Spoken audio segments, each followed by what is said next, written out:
Today is Thursday, April 10th. We're talking about President Trump putting a pause on some tariffs after all, sending the stock market into a historic rally. Also, what's at stake now that millions more federal dollars meant for universities have been frozen? And how Trump is trying to, quote, make America's showers great again. Plus, why fewer tourists are visiting America, what to expect from the biggest golf event of the year, and which classic novel turns 100 years old. Those stories and even more news to know next. Welcome to The Newsworthy. All the day's news in around 10 minutes. Fast, fair, fun, and on the go. I'm Erica Mandy. Thanks so much for being here. You ready? Let's do this. Just hours after steep sanctions went into effect, President Trump changed his mind. Well, about some of them, anyway. That 10% baseline tariff on virtually all imports is staying in effect. It's the higher so-called reciprocal rates on nearly 100 countries that are now on hold. Trump says he decided to hold off because of growing concern about the economy. And now this opens up a 90-day rush for trading partners to offer Trump deals to reduce their tariffs to something the president considers to be more fair or come up with some other kind of incentive for the U.S. But he's not backing down on China. In fact, Trump raised the tariffs on Chinese imports to 125%, effective immediately. Of course, that impacts tons of products, from toys to sneakers to iPhones. And goods from Canada and Mexico, not covered under a current trade agreement, still have a 25% tariff. Plus, there are separate tariffs on imported vehicles, steel, and aluminum. And the Trump administration says it's still working on tariffs on items like lumber and pharmaceuticals. Meanwhile, other trade partners are responding with tariffs of their own. Just yesterday, China hiked tariffs on American goods to 84%. And the European Union announced new tariffs on more than $22 billion worth of U.S. goods like soybeans, motorcycles, and beauty products. But even China and the EU say they're up for negotiations with the U.S. So a lot of talks could be coming over the next few months.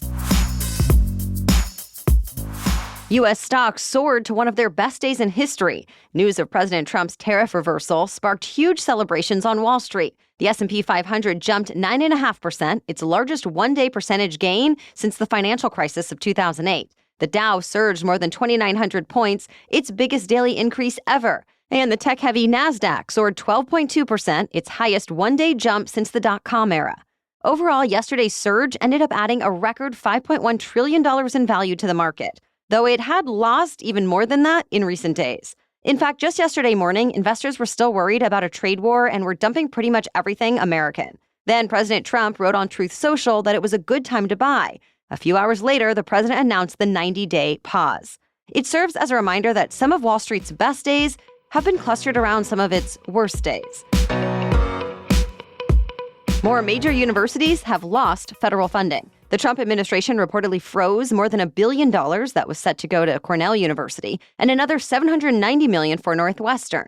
Both schools say they haven't gotten any formal notification of the freeze, but news reports cite government officials who confirmed the money was frozen because of ongoing investigations. Remember, the Trump administration has been threatening federal funding from colleges and universities over last year's campus protests, as well as other issues like diversity, equity, and inclusion programs and transgender policies. The White House also cut millions of dollars related to climate research at Princeton, saying it no longer aligns with the Trump administration's priorities. Critics have raised free speech and academic freedom concerns. Cornell says the money lost will hurt significant research for American national defense, cybersecurity, and health. And Northwestern says federal funding is needed for life-saving research, including some that's fueling the fight against Alzheimer's. Schools are now looking for more information from the White House and hoping to find common ground. World travelers are rethinking trips to the U.S., and it could take a huge toll on the U.S. tourism industry that just a couple of months ago actually expected this to be a good year. The federal government's National Travel and Tourism Office released data showing visits to the U.S. from overseas fell nearly 12% last month as compared to the same month last year. And those numbers did not even include arrivals from Canada that come out next week. They could actually account for some of the steepest drops, according to the travel forecasting company Tourism Economics. In fact, Air Canada already reduced its schedule of spring flights to American destinations, citing lack of demand. Some analysts are pointing directly to President Trump's actions on immigration, trade, and more for tourists changing their plans. Countries like Canada, Ireland, the UK, Germany, and others have even issued new travel warnings to their citizens.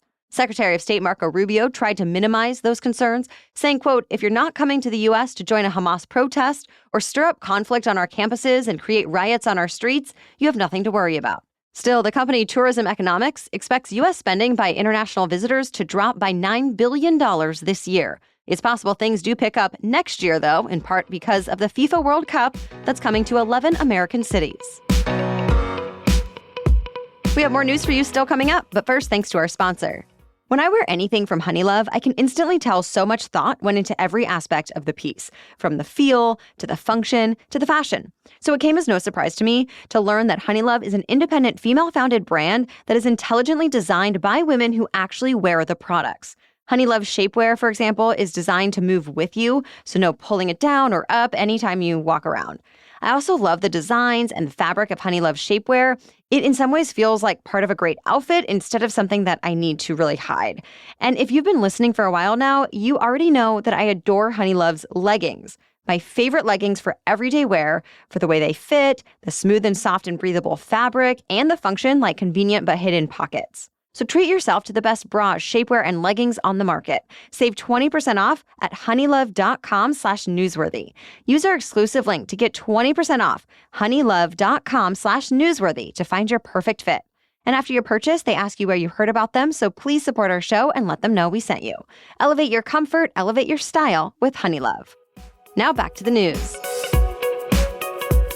The U.S. is reversing course on some foreign aid programs. This week, the Trump administration restored several of the World Food Programme's humanitarian aid contracts just days after canceling them.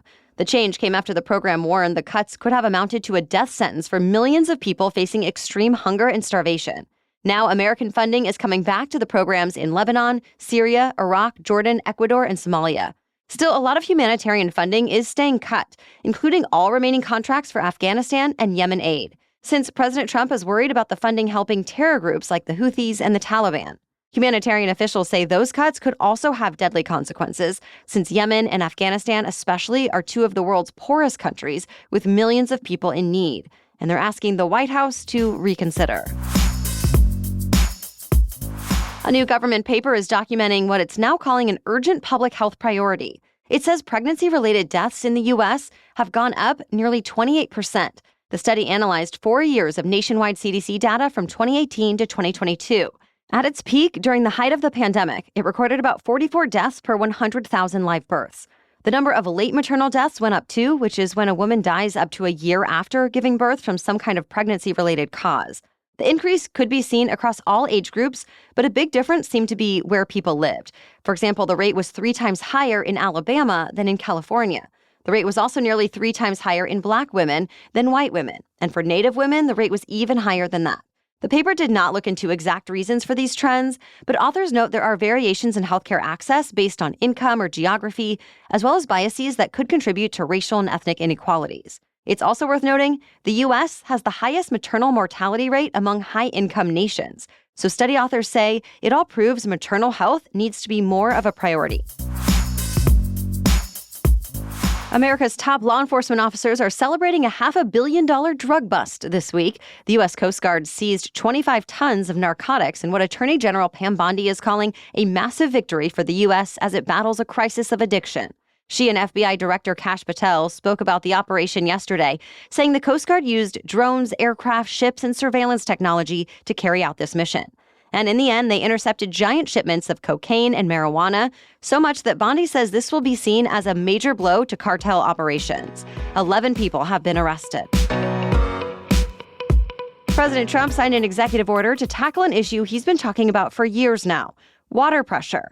His order undoes an Obama-era regulation that limited how much water can flow from shower heads. It was originally an effort to conserve resources, reduce utility bills, and help the environment. But President Trump says it didn't make sense since, as he explains it, you end up taking longer showers to make up for less water pressure. Now, Trump says he's going to, quote, make America's showers great again.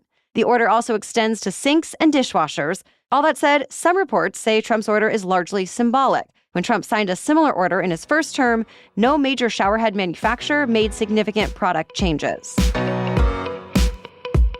Some classic songs, albums, and recordings are getting preserved for future generations. The Library of Congress picked 25 new additions to be inducted into the National Recording Registry. It means they're considered important contributions to American culture and history. They include the original cast recording of Hamilton, as well as albums by popular artists like Mary J. Blige, Amy Winehouse, and Elton John. But it's not just music getting preserved. There are also recordings like a 1960 World Series broadcast, a recording from comedy legend Don Rickles, and the Microsoft Windows reboot chime from 1995. All in all, the Library of Congress got more than 2,600 nominations. It says the 25 were chosen because they represent the sounds of America, our wide-ranging history and culture. Today, the biggest golf event of the year is set to kick off at Augusta National Golf Club. We're talking about the Masters Tournament, which brings lifetime prestige to the winner, along with more than $3 million, a replica of the Masters Champions Trophy, and of course, the iconic green jacket. Today, some of the greatest golfers in the world are competing, including defending champion Scottie Scheffler, who's favored to win it yet again. Other big names in the field could also come out on top, like Rory McIlroy, Colin Morikawa, Jon Rahm, or Bryson DeChambeau. The Masters runs through Sunday. That's it for the main news today, so now it's time for Thing to Know Thursday. But first, this episode is brought to you by Quince. My family has some travel coming up this spring and summer, and I realized my old suitcase is broken. The handle no longer pulls up. So I am in need of a new suitcase ASAP, and I have to tell you, I'm really impressed by the options on Quince. I'm talking premium luggage options for carrying on and checking, as well as stylish tote bags. And they all look super expensive, and yet they're actually affordable on Quince. As you might know by now, since I've talked about their clothing options many times before, all Quince items are priced 50 to 80% less than similar brands, and luggage is no exception. How? Quince partners with top factories, cutting the cost of the middleman and passing savings to us. Of course, Quince only works with factories that are safe, ethical, and responsible, and that use premium fabrics and finishes. I'm personally eyeing Quince's carry-on and large check-in suitcase bundle. I save even more with that bundle. Plus, I love the stylish look and colors they offer, the 360 spinner wheels, the organization features, and more. So for your next trip, join me in treating yourself to the luxe upgrades you deserve from Quince. Go to quince.com/newsworthy for 365-day returns plus free shipping on your order. That's QUINCE. Quince.com/newsworthy to get free shipping and 365-day returns. Quince.com/newsworthy. Now back to Thing to Know Thursday. It's been called the Great American Novel. We're talking about The Great Gatsby. And today, on its 100th anniversary, it's being celebrated. It would probably come as a shock to the book's author, F. Scott Fitzgerald, who thought himself to be a failure. At the time of his death, Gatsby had sold fewer than 25,000 copies in total. But then the book was chosen as one of the small paperbacks distributed to American troops during World War II. And with that, it became a hit. Now, every year, The Great Gatsby sells about 500,000 copies. On the surface, the novel is about a poor boy who went off to war, returned, then spent the next years of his life doing everything he can to build up a fortune, become one of the elite, and win back the girl he loved and lost to a wealthy man.